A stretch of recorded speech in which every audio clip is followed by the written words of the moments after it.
Please. Here's one for you, buddy. All right. Should a young, promising QB be the first piece to turning a bad franchise around, or should be the young? See, that's a really, really good question. It's kind of like asking what comes first, the chicken or the egg. You know what I mean? It's like you really don't know what's best.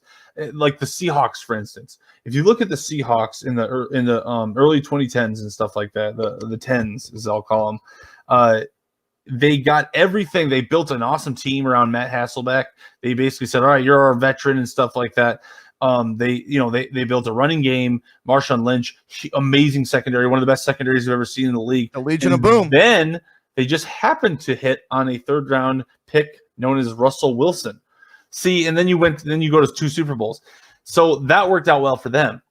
I think at this point, our best chance is to do the second one, or the first way you said it. We got a young QB. He has some promise.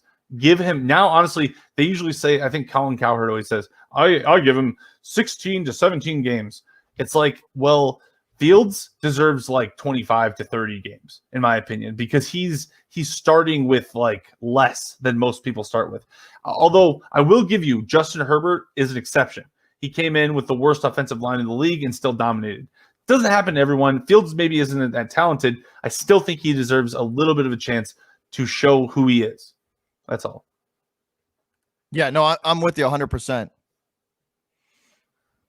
What do you think about that philosophical question? Do you think you should start with a young quarterback and build around him, or do you think you should start with everything else and just kind of insert young quarterback?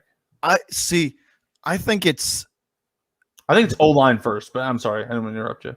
It's interesting though, because there are teams out there like the Bucs are a perfect example, right? How many years have we stated that team is exceptional in every position on the field, defensive wise, offensive wise? The one thing that they were lacking was a leader and a quarterback.